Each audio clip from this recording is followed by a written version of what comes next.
Halo Bapak Ibu Guru hebat, selamat berjumpa kembali dengan saya Kurnian dari Widrianti SPD, calon guru penggerak Angkatan 8. Saya adalah calon guru penggerak dari SMK Analis Kesehatan Nasional Surakarta. Saat ini saya bersama rekan saya CKB Angkatan 8 di sekolah saya, yaitu Ibu Belinda, menyelenggarakan diseminasi penyebaran pemahaman dan penerapan budaya positif di SMK Analis Kesehatan Nasional Surakarta. Kegiatan ini sebagai bentuk aksi nyata dari modul 1.4 tentang budaya positif. Latar belakang dari kegiatan ini adalah kita melihat bahwa ketika seseorang merasakan tekanan dari lingkungan, maka proses pembelajaran sulit terjadi. Hal ini menjadi salah satu tanggung jawab kita sebagai pendidik, yaitu menghilangkan gangguan-gangguan yang menghalangi proses pengembangan potensi murid. Sehingga perlu dilakukan suatu aksi disiplin positif untuk menciptakan lingkungan yang positif. Budaya positif memerlukan lingkungan yang aman, nyaman, dan kondusif sehingga memberikan kesempatan dan kebebasan murid dalam mengembangkan potensi, berproses, belajar, membuat kesalahan, dan belajar lagi untuk memperbaiki suatu pembelajaran. Dan tujuannya adalah membentuk kesadaran kelas, menumbuhkan motivasi internal melalui penerapan disiplin positif, menumbuhkan kesadaran akan nilai-nilai kebajikan, mengambil posisi kontrol sebagai manajer, dan melaksanakan kegiatan segitiga restitusi dalam menyelesaikan masalah. Tolok ukur terlaksananya kegiatan ini yaitu terbentuknya keyakinan kelas, tumbuhnya motivasi internal pada diri dengan disiplin positif, tumbuhnya nilai-nilai kebajikan pada diri murid, pendidik mampu menerapkan posisi sebagai manajer dan menggunakan pendekatan segitiga restitusi dalam memecahkan masalah. Berikut ini adalah konsep inti dari budaya positif, yaitu perubahan paradigma belajar, disiplin positif, nilai-nilai kebajikan, kebutuhan dasar manusia, motivasi perilaku manusia, keyakinan kelas, dan segitiga restitusi. Perubahan paradigma belajar adalah pembelajaran yang berorientasi pada penguatan kompetensi dan pengembangan karakter yang sesuai dengan dimensi profil pelajar Pancasila, yaitu beriman, bertakwa kepada Tuhan Yang Maha Esa, dan berakhlak mulia, berkebinekaan global, bergotong royong, kreatif, mandiri, dan bernalar kritis. Adapun miskonsepsi teori kontrol menurut Glaser yaitu ilusi guru mengontrol murid, kemudian ilusi bahwa semua penguatan positif, efektif, dan bermanfaat, ilusi bahwa kritik dan membuat orang merasa bersalah dapat menguatkan karakter, dan yang terakhir adalah ilusi bahwa orang dewasa memiliki hak untuk memaksa. Adapun konsep inti budaya positif yang berikutnya adalah disiplin positif. Kata disiplin berasal dari bahasa Latin, yaitu disciplina, yang artinya belajar. Disiplin diri mempelajari bagaimana cara kita mengontrol diri dan menguasai diri untuk memilih tindakan yang mengacu pada nilai-nilai yang kita hargai.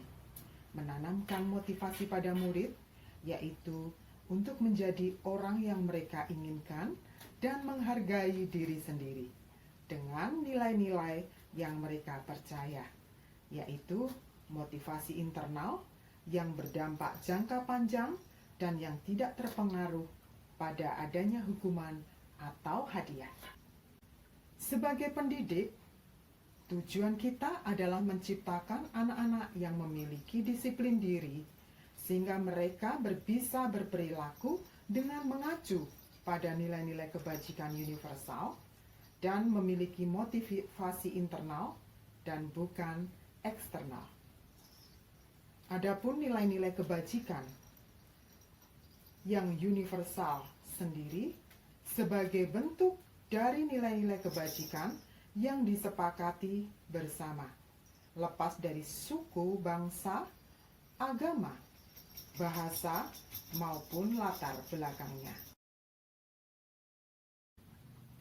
Selain nilai-nilai kebajikan dari profil pelajar Pancasila, kita juga bisa melihat nilai-nilai kebajikan dari IBO, Primary Years Program, yaitu toleransi, rasa hormat, integritas, mandiri, menghargai, antusias, dan lain sebagainya.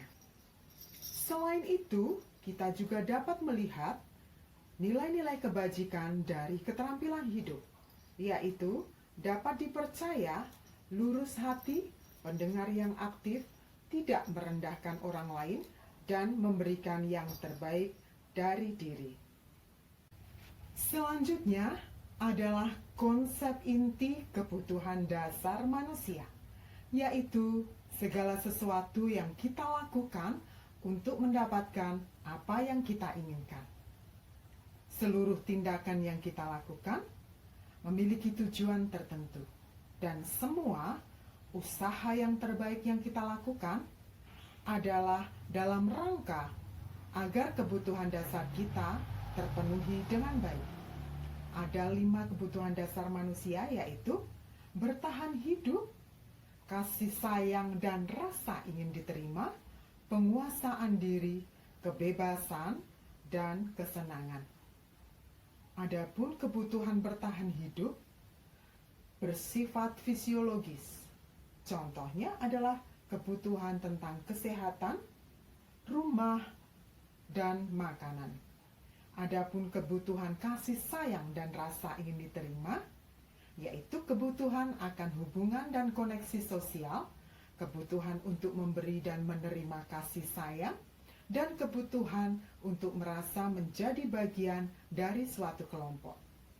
Sedangkan kebutuhan penguasaan adalah kebutuhan untuk kekuatan dalam mencapai sesuatu, menjadi kompeten, menjadi terampil, diakui atas prestasi dan keterampilan kita, dan didengarkan, serta memiliki rasa harga diri.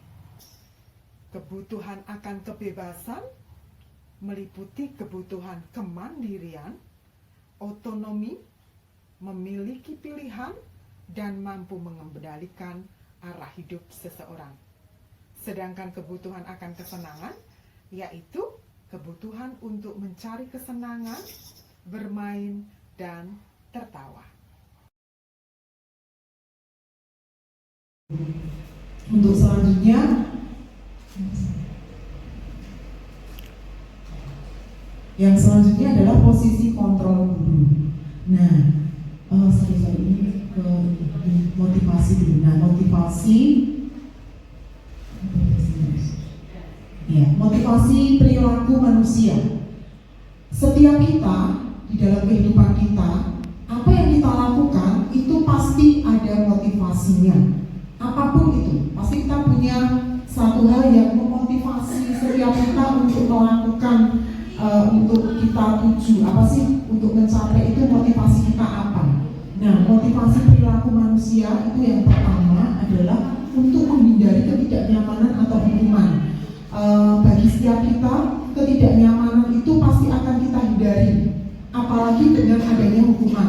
Sama halnya dengan murid-murid kita, bahwa ketidaknyamanan itu menjadi satu hal yang akan selalu dihindari oleh anak-anak kita. Jadi mereka pengennya nyaman, pengennya enak. Nah, yang berikutnya adalah untuk menghindari hukuman. Untuk menghindari hukuman ini adalah satu hal di mana ketika kita melakukan disiplin positif, itu kita melakukan hanya untuk motivasinya supaya tidak mendapatkan hukuman. Nah, sedangkan hukuman itu sendiri nanti kita akan belajar apakah hukuman yang kita berikan itu masih diizinkan dalam pembelajaran kita atau tidak. Yang berikutnya adalah motivasi perilaku manusia untuk mendapatkan imbalan atau penghargaan dari orang lain. Jadi ketika kita melakukan sesuatu, kita melakukan yang terbaik, itu pasti ada motivasinya. Apa motivasinya? Oh, supaya saya dapat penghargaan, supaya saya dapat imbalan, saya belajar rajin supaya saya jadi juara. Itu adalah sebuah penghargaan. Saya sekolah rajin tidak bolos supaya saya diberikan motor oleh orang tua saya. Nah, itu adalah motivasi yang diharapkan mungkin sering kita temui di kelas kita. Nah, motivasi-motivasi ini seringkali muncul, padahal dengan adanya hukuman atau dengan kita memberikan imbalan atau penghargaan, ternyata itu menjadi satu hal yang tidak mendidik untuk anak-anak kita. Karena mereka melakukan itu tidak keluar dari diri mereka, tapi ada tujuan kenapa mereka melakukan itu. Yang ketiga adalah motivasi untuk menjadi orang yang mereka inginkan dan menghargai diri sendiri dengan nilai-nilai yang mereka percayai. Jarang sekali kita menemukan anak-anak kita yang punya motivasi seperti ini. Ya, jadi bagi beberapa anak itu akan ketika mereka melakukan sesuatu ada istilahnya embel-embelnya. Tetapi tidak dimungkinkan kita bisa menemukan banyak anak yang punya motivasi untuk menjadi orang yang mereka inginkan, artinya menjadi dirinya sendiri, dan dia bisa menghargai dirinya sendiri serta menghargai nilai-nilai yang mereka percaya. Artinya nilai-nilai kebajikan tadi, yaitu misalnya kalau saya rajin, saya percaya pasti saya akan berhasil.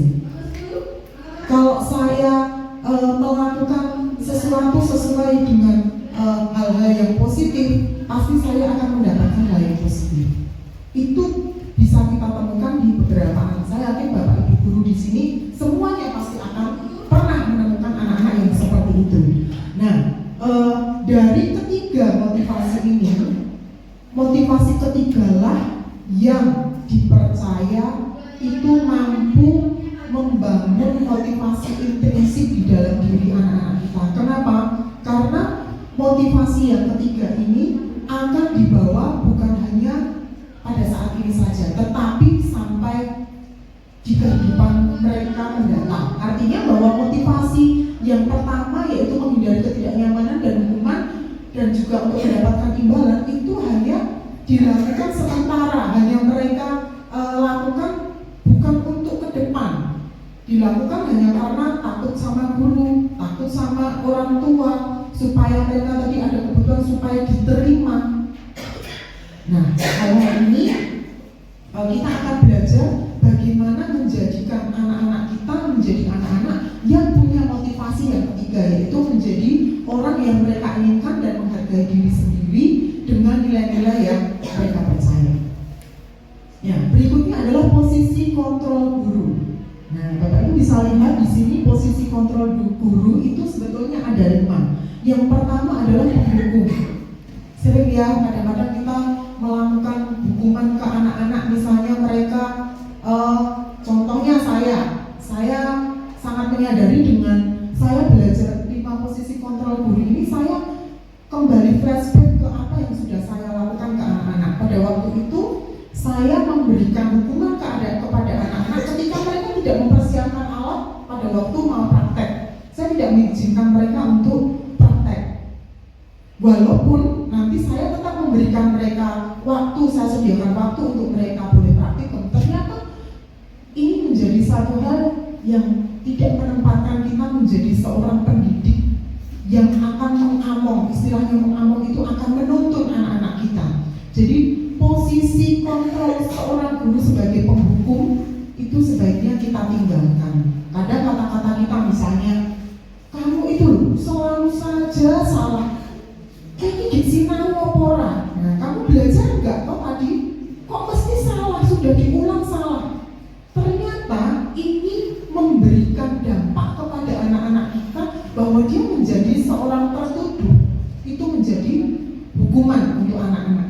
Atau mungkin misalnya kalau guru olahraga mungkin meminta anak-anak untuk lari berkeliling lapangan karena terlambat misalnya. Itu pun sebetulnya yang berikutnya adalah membuat rasa bersalah. Posisi kontrol guru sebagai pembuat rasa bersalah. Ada Bapak Ibu yang pernah melakukan ini? Saya kan ada dan sering, katanya mungkin sering ya.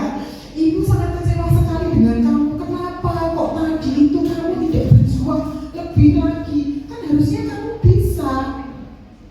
Sehingga dia memiliki rasa bersalah. Aduh, saya sudah mengecewakan guru saya. Saya sudah membuat dia kecewa karena saya tidak berhasil. Nah, ini adalah posisi kontrol seorang guru menjadi seorang pembuat rasa bersalah. Dan ternyata kita tidak menyadari selama ini kita melakukan ini. Ya. Yang ketiga adalah posisi kontrol sebagai seorang teman. Nah, kalau sebagai seorang teman, ini biasanya kita lebih ini ya. Sikap kita ke anak-anak itu biasanya lebih tidak ada batas berusaha untuk cair dengan anak-anak. Misalnya contohnya kalau ini contohnya adalah ayo bantulah demi ibu, misalnya Bu Indra, ayolah cepat Bu tolong ini loh, tolong dibantu ini biar nanti kalau misalnya ini sudah selesai kamu bisa ini mengerjakan yang lain, nanti saya nggak disalahkan sama orang tuamu. Nah, kadang-kadang kita tidak menyadari bahwa ketika kita berusaha untuk menjadi seorang teman, anak-anak pasti senang ya kalau kita jadi seorang teman untuk mereka, apalagi bisa diajak berbincang-bincang, bisa diajak curhat. Mereka akan senang sekali dengan posisi guru sebagai teman. Tetapi ternyata itu adalah bukan posisi kita untuk seorang guru. Yang berikutnya adalah posisi sebagai pemantau. Jadi hanya pengamat saja. Ya, misalnya ketika dia melakukan kesalahan, dia tidak menanyakan beberapa hal untuk dia mencari solusi atas kesalahannya, tetapi dia hanya menanyakan, ya kalau sudah begini, kamu melakukan kesalahan seperti ini, konsekuensinya apa, sanksinya apa. Nah, jadi kadang-kadang kita hanya melihat itu sebagai sesuatu yang bahwa anak ini harus tahu konsekuensinya.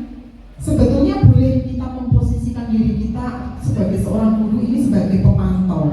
Minimal kita sebagai seorang guru itu bisa menjadi pemantau. Tetapi ini bukan posisi kontrol kita sebagai seorang guru. Posisi kontrol kita adalah sebagai manajer. Artinya bahwa ketika kita sebagai manajer, kita akan mengarahkan anak kita untuk dia melihat kembali apa yang kesalahan yang sudah dia lakukan. Nah, ini kita akan menggunakan yang tadi sudah disebutkan Bu Belinda, yaitu segitiga restitusi. Bagaimana ketika seorang anak melakukan kesalahan, kita tidak menyebabkan dia menjadi seorang yang tertuduh. Jadi kita tidak sebagai penghukum, tetapi bagaimana kita berkomunikasi dengan anak bahwa ketika anak ini melakukan kesalahan, kita akan membawa anak ini yang merasa dirinya gagal karena melakukan kesalahan, kita akan mengembalikan dia kepada posisi semula, bahwa dia bukan anak yang gagal. Kemudian selain itu, bagaimana kita menanyakan kepada anak apa alasan dia melakukan tindakan yang salah. Jadi kita harus tahu dulu kenapa kamu melakukan itu, supaya dia menjelaskan kepada kita alasannya. Setelah dia menjelaskan alasannya, kita akan mengajak anak tersebut untuk dia mencari solusi. Jadi kesalahan yang dia lakukan itu dia sadari tujuannya apa atau motivasinya apa. Setelah kita tahu motivasinya atau alasannya, kemudian dia diajak untuk mencari solusi untuk kesalahannya. Dengan cara apa? Dengan cara kita mengingat kembali, tadi kan ada keyakinan kelas. Nah, keyakinan kelas ini nanti akan saya jelaskan sedikit tentang keyakinan kelas. Apakah itu keyakinan kelas dan bagaimana cara membuat keyakinan kelas. Nah, ini adalah 5 posisi kontrol seorang guru. Ada 5, yaitu penghukum, pembuat rasa bersalah, teman, pemantau, dan manajer. Di mana posisi kita yang tepat adalah pada manajer, tetapi kita kita menjadi pemantau. Dari boleh nggak tahu jadi teman, boleh sekali kita bisa mengkombinasikan antara teman, pemantau dan manajer. Tetapi posisi kita adalah sebagai manajer. Ya, nah ini adalah keyakinan kelas yang tadi saya sampaikan. Bagaimana kita membuat keyakinan kelas. Ya, cara membuat keyakinan kelas. Di mana keyakinan kelas itu seperti apa? Keyakinan kelas itu bersifat lebih abstrak dari peraturan, jadi tidak sama persis dengan peraturan. Jadi dia lebih abstrak. Kemudian keyakinan kelas itu berupa pernyataan-pernyataan universal yang umum, yang mudah diingat. Kemudian keyakinan kelas senantiasa dibuat dalam bentuk positif. Jadi dibuat dengan kata-kata positif yang bisa diingat atau mudah diingat, sehingga anak selalu paham bahwa dia melanggar keyakinan kelas. Kemudian keyakinan kelas hendaknya tidak terlalu banyak sehingga mudah diingat dan dipahami oleh semua warga kelas. Keyakinan kelas ini harus disepakati oleh seluruh warga kelas. Jadi diperlukan sedikit demi sedikit keyakinan kelas supaya diperlukan kata-kata yang tidak terlalu banyak supaya anak lebih mudah mengingat dan lebih mudah dipahami bahwa saya melanggar keyakinan kelas yang mana. Kalau terlalu banyak itu biasanya kayak tata tertib atau peraturan kita itu, kalau kita ingat, wah saya melanggar yang mana ya, itu terlalu banyak. Itu akan sulit untuk diingat oleh anak-anak. Kemudian keyakinan kelas sebaiknya sesuatu yang dapat diterapkan di lingkungan tersebut. Jadi kita sesuaikan dengan lingkungan kita, atau misalnya di laboratorium apa yang perlu kita buat keyakinan kelas di situ. Jadi supaya ketika ada pelanggaran atau anak tidak sesuai dengan peraturan, melanggar peraturan, di situ ada keyakinan kelas yang dia ingat, apa yang dia tidak ikuti. Kemudian semua warga kelas hendaknya ikut berkontribusi dalam pembuatan keyakinan kelas lewat kegiatan curah pendapat. Jadi ketika Bapak Ibu mengawali pembelajaran, bisa diawali terlebih dahulu dengan membuat keyakinan kelas ini. Kemarin waktu MPLS saya sudah mencoba untuk melakukan bersama dengan anak-anak, dan ternyata anak-anak bisa saya ajak untuk keyakinan kelas apa yang akan kita buat dan kita sepakati bersama-sama. Kemudian yang terakhir adalah bersedia meninjau kembali keyakinan kelas dari waktu ke waktu. Kalau misalnya perlu ditambah, bisa ditambah. Atau misalnya, oh ini kayaknya tidak dibutuhkan deh, ini bisa dihilangkan.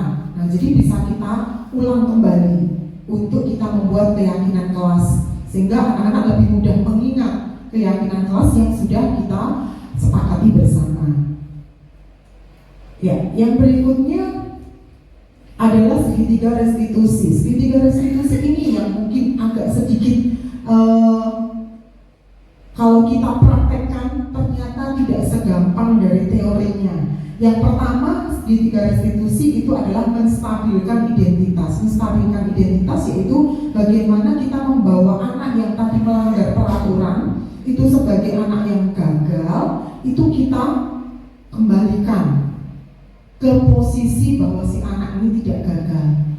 Jadi dibawa kembali dengan cara kita misalnya kita menyampaikan ke anak, misalnya ada anak yang katakanlah apa ya terlambat, misalnya dia terlambat karena memang sebagai contoh misalnya dia terlalu senang nonton drama Korea sampai tidurnya terlalu malam sehingga pagi itu dia terlambat bangun.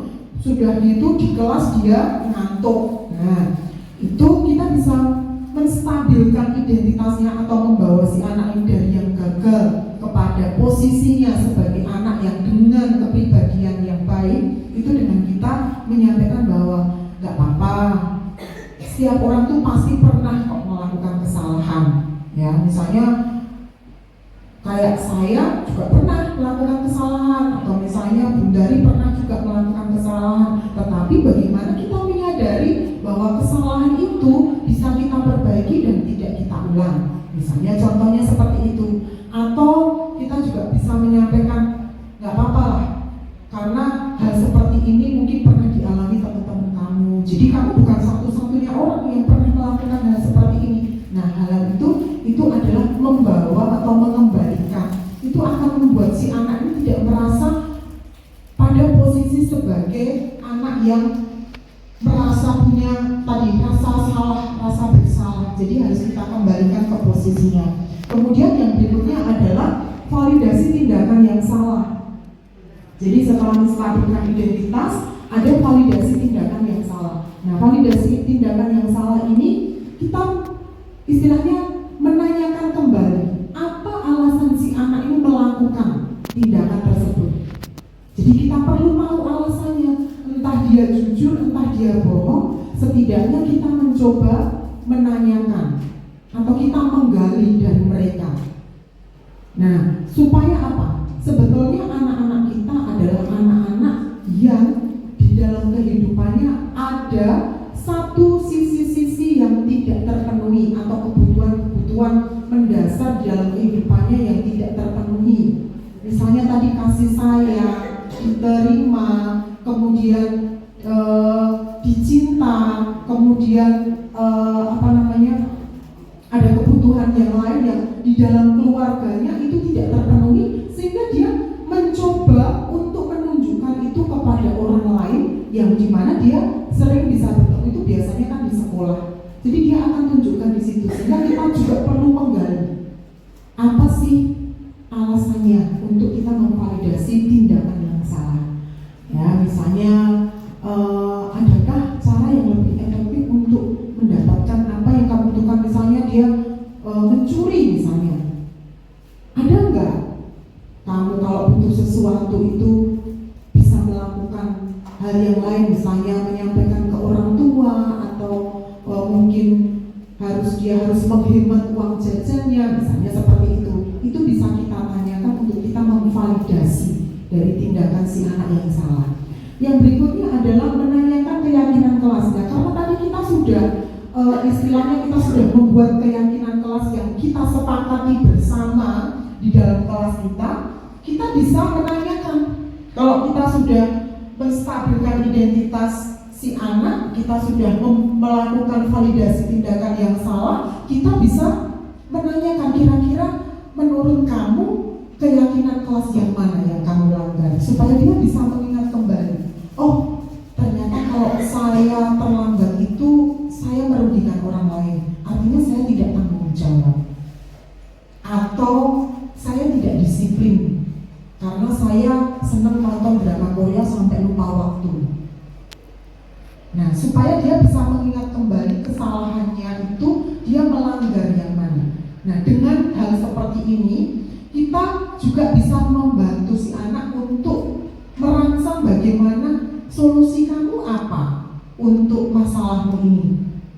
Jadi, ketika dia melakukan kesalahan, dia menyampaikan alasannya, kemudian kita membantu anak untuk si anak ini mencari solusi dari masalahnya, dari kesalahannya. Oh, berarti kalau saya, misalnya saya biar tidak terlambat, berarti saya harus tidur awal, Bu.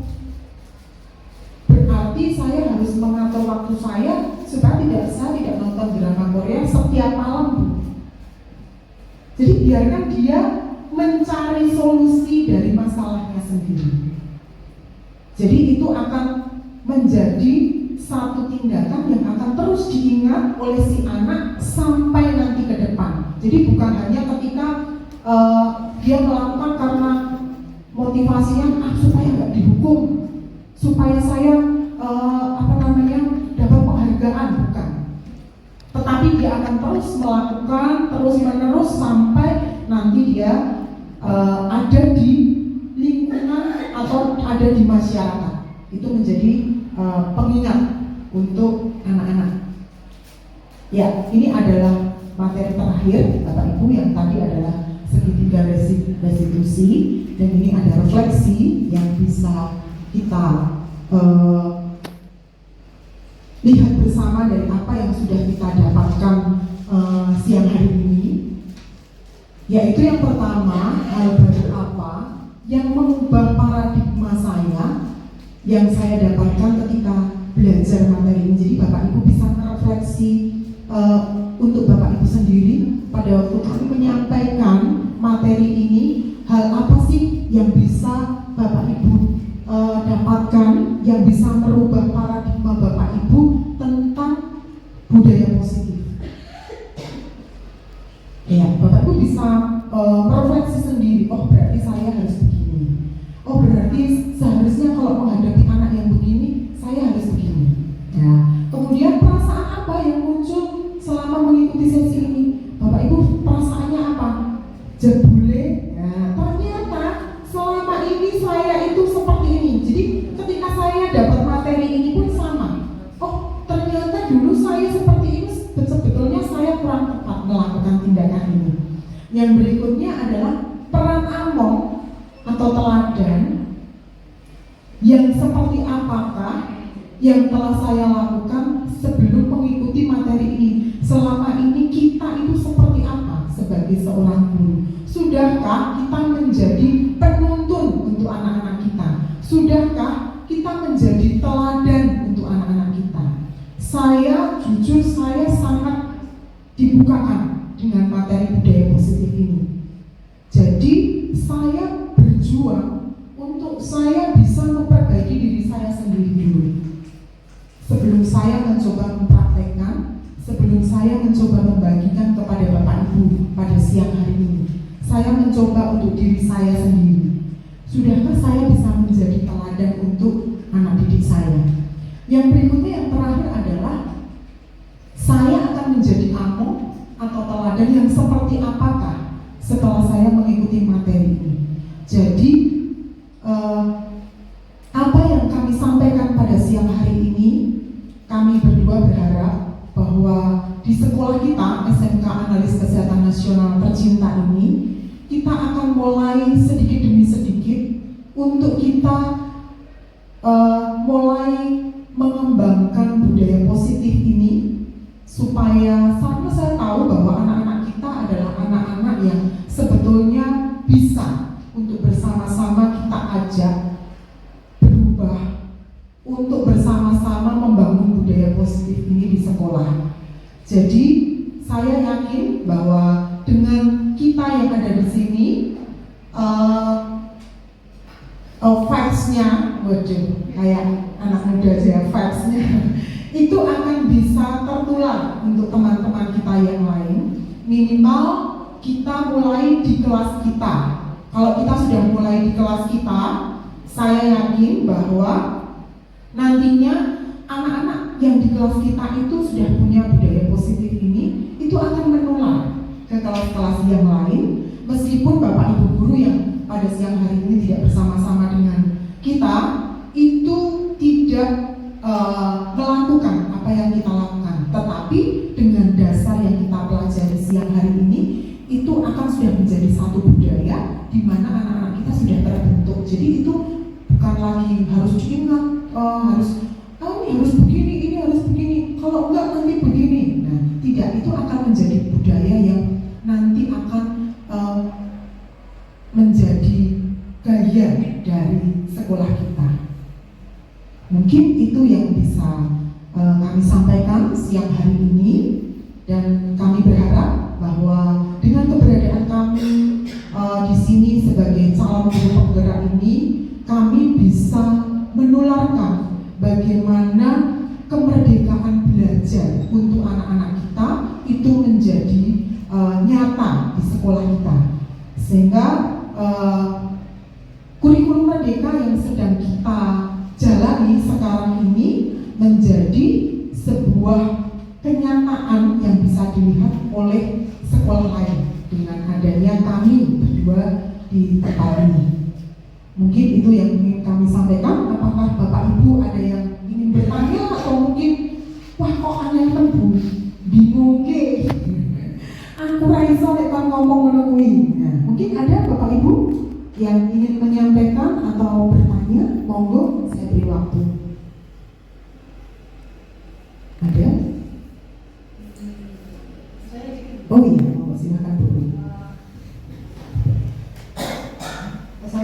terkait dengan ini Bu, tentang keyakinan kelas. Kemudian ketika saya merenung, saya berpikir apakah ada persamaan antara keyakinan kelas dan mutu. Jadi kan kadang kita kan punya mutu, dan mutu itu kita kita yakini, kita laksanakan sehingga menjadi suatu hal yang bisa merubah suatu keadaan lebih baik.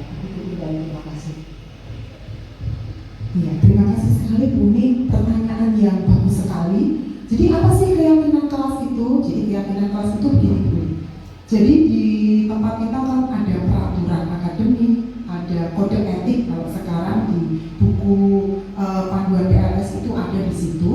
Jadi dari tata tertib yang sudah diberikan oleh sekolah, Bu Uni bisa untuk mengajak anak-anak melakukan itu dengan cara bahwa kita membuat itu menjadi kalimat positif. Misalnya, siswa dilarang menggunakan atau siswa dilarang mengecat rambutnya.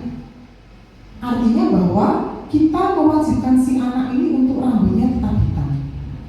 Nah, itu kita buat seperti ini. Kata-katanya bisa kita ubah menjadi kata-kata yang lebih positif. Sebaiknya siswa berambut hitam. Artinya bahwa selain warna itu tidak boleh. Ya, nah dari sini bahwa kita memberikan peraturan ini, kalau misalnya tidak berambut hitam, artinya dia bagaimana dengan apa yang dia lakukan? Artinya kalau dia tidak berambut hitam berarti dia tidak disiplin karena dia menggunakan rambut yang lain. Atau siswa harus menggunakan seragam sesuai jadwal. Bisa kita buat bahwa kalau tidak sesuai jadwal artinya kita siswa itu tidak bertanggung jawab karena tidak menggunakan seragam sesuai jadwal atau dia tidak disiplin. Nah, kita cukup memberikan kata-kata ini. Tadi kan ada pernyataan-pernyataan universal yang dibuat dengan kata-kata yang lebih abstrak dari peraturan ini karena kata-katanya lebih abstrak. Jadi kita cukup mengingatkan peraturan-peraturan ini dengan kata-kata yang mudah diingat. Misalnya disiplin, tanggung jawab, misalnya seperti itu. Atau di tata tertib itu tertera siswa harus menjaga kebersihan kelas, lingkungan sekolah, dan laboratorium misalnya. Nah, untuk apa dia menjaga kebersihan kelas atau dia menjaga kebersihan lingkungan di sekolah? Tentunya pertama bisa apa? Untuk kesehatan, untuk keindahan, nah, bisa untuk keselamatan. Kalau sampahnya dibuang sembarangan ternyata ada airnya bisa kepleset. Nah kata-kata ini yang akan kita tempelkan di kelas. Tidak perlu pakai yang tulisan yang besar-besar atau ditempel pakai isolasi bolak-balik, nggak perlu. Kita bisa menempelkan di tempat-tempat yang mudah dilihat oleh anak sehingga dia tahu, oh ketika saya disiplin artinya saya tidak boleh begini. Ketika saya menjaga kesehatan artinya saya tidak boleh begini. Itu akan mudah diingat oleh anak-anak. Jadi keyakinan kelas itu contohnya seperti itu Bu. Mungkin sudah menjawab Bu. Ya, terima kasih. Ya, terima kasih pertanyaannya. Mungkin ada lagi Bapak Ibu yang mau bertanya? Oh ya, silakan Bu Dani. Terima kasih Bu Dani untuk waktunya. Saya ternotis di nilai-nilai yang dipercaya. Anak jadi dirinya sendiri sesuai dengan nilai yang dipercaya.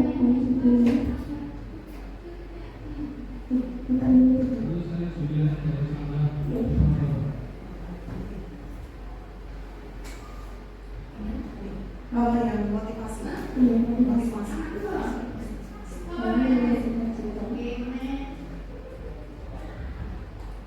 Ya, itu kayak itu.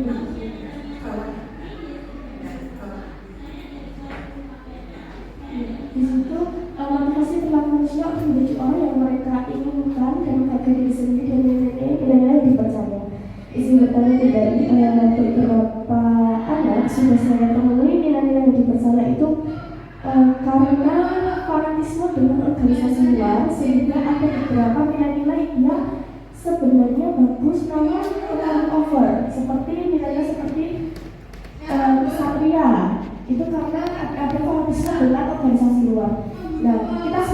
dulu apa yang harus kita berikan untuk anak agar kembali ke nilai-nilai yang sesuai standarnya agar tidak terlalu over. Karena jika anak memiliki kepercayaan nilai kesatria harus menguasai teman-temannya atau harus menjadi memiliki daerah kekuasaan tersendiri, bagaimana sikap kita atau apa yang harus kita berikan kepada anak tersebut. Terima kasih. Ya, terima kasih. Bu Belinda akan membantu menjelaskan. Baik, terima kasih Bu Danis atas pertanyaannya terkait dengan anak-anak yang memiliki fanatisme yang berlebihan terhadap satu organisasi tertentu yang mereka anut di luar sekolah begitu ya. Nah, kita hendaknya sebagai seorang guru memiliki rasa menghargai kepada anak tersebut. Kita tidak langsung menyalahkan bahwa organisasinya yang dia ikuti itu salah, tidak. Tetapi kita melakukan satu pendekatan personal terhadap anak tersebut, menanyakan. Kita kembali lagi ke keyakinan kelas, di mana ini saya contohkan kepada anak-anak saya di kelas 10B. Sebelum saya masuk itu saya membuat keyakinan kelas di kelas tersebut, di mana kita harus saling menghormati dan saling menghargai satu dengan yang lain ataupun juga dengan Bapak Ibu guru. Nah, itu bisa diingatkan kembali kepada anak tersebut dengan cara pendekatan personal.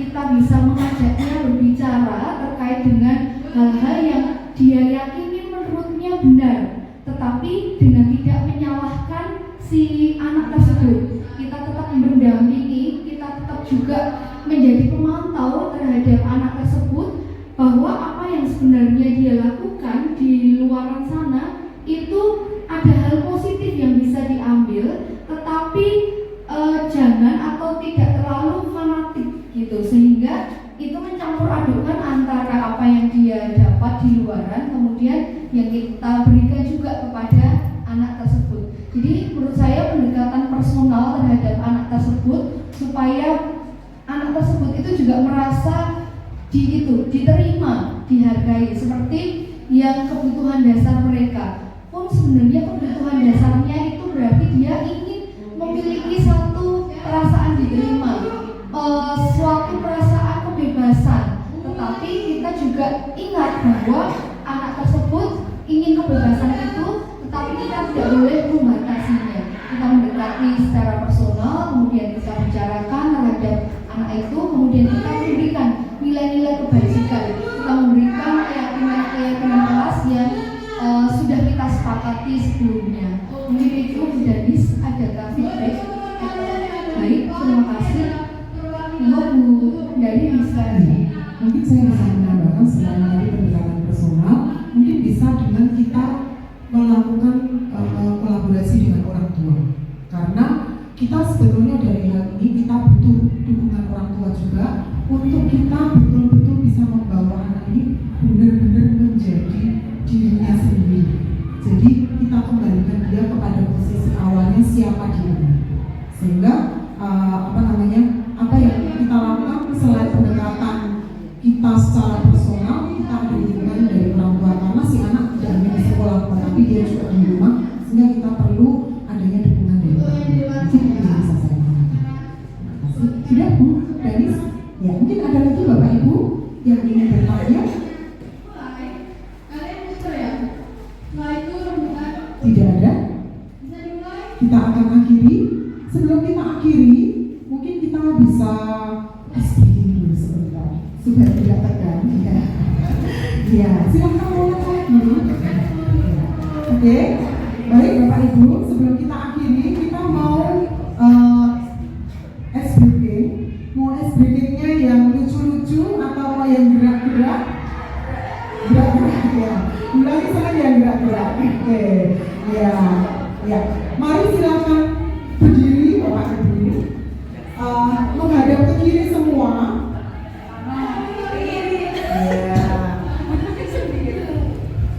Menghadap ke kiri. Silakan berdekatan dengan teman yang di depannya. Ya, ke kiri. Ya. Oke. Bu ini mau ada temennya nggak di belakangnya Bu ini? Saya mau ikut atau mau di depannya Pak Aziz? Oh ya, depannya Pak Aziz saja.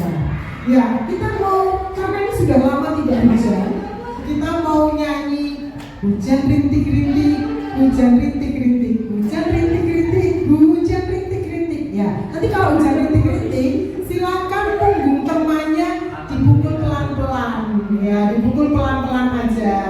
Ya. Kemudian kalau saya nyanyikan hujan-hujan batu, hujan-hujan batu. Hujan batu pakai ini. Ya, oke. Setelah itu nanti akan ada hujan-hujan badai. Berarti kalau hujan badai, ya. Hujan badai ini. Ya. Oke, kita coba ya. Siap? 1, 2, 3. Hujan rintik-rintik, hujan rintik-rintik, hujan rintik-rintik, hujan rintik-rintik, hujan-hujan batu, hujan-hujan batu, hujan-hujan batu, hujan-hujan batu, hujan-hujan badai, hujan-hujan badai, hujan-hujan badai, hujan-hujan badai. Dibalik, kita balik kanan, hujannya gantian.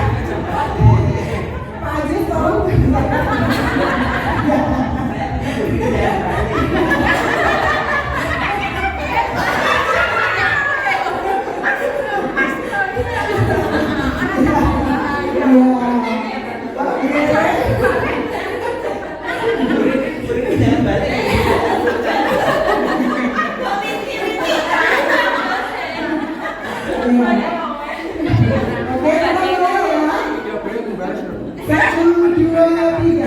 Hujan rintik-rintik, hujan rintik-rintik, hujan rintik-rintik, hujan rintik-rintik, hujan-hujan batu, hujan-hujan batu, hujan-hujan batu, hujan-hujan batu, hujan-hujan badai, hujan-hujan badai, hujan-hujan badai, hujan-hujan badai.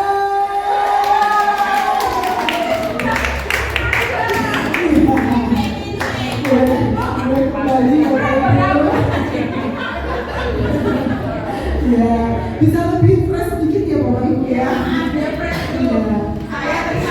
Ya, paling fresh saat saya. Oke, terima kasih Bapak Ibu untuk kehadirannya pada siang hari ini. Dan kami mengucapkan, saya dengan Belinda mengucapkan terima kasih kepada Ibu Yuni sudah berkenan hadir di kegiatan kami berdua sebagai bentuk aksi nyata dari modul 1.4 yaitu tentang budaya positif yang nantinya ini akan diunggah di BNM dan di YouTube. Jadi kami mohon bantuannya, nanti ada umpan balik untuk video kami sebagai bukti bahwa kami sudah melakukan diseminasi di sekolah ini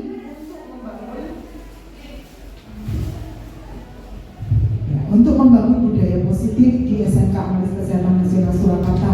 Nantinya mungkin ke depan kami akan berbagi kembali tentang pembelajaran berdiferensiasi, di mana di sini akan dirancang bagaimana kita bersama-sama belajar merancang RPP untuk mempersiapkan pembelajaran kita secara berdiferensiasi. Nanti kami akan atur waktunya kembali untuk kita sama-sama belajar tentang pembelajaran berdiferensiasi. Untuk itu, karena tadi kita awali dengan berdoa, kita akan tutup pertemuan kita pada sore hari ini. Semoga apa yang kita pelajari siang hari ini bermanfaat untuk membangun sekolah kita menjadi sekolah yang unggulan, yang sudah bergerak dan mau bergerak untuk menggerakkan orang lain. Ya, mari sama-sama kita berdoa menurut agama dan kepercayaan masing-masing. Berdoa dipersilakan.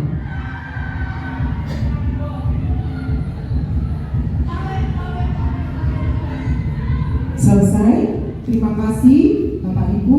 Modulnya dari Aman Sugeng.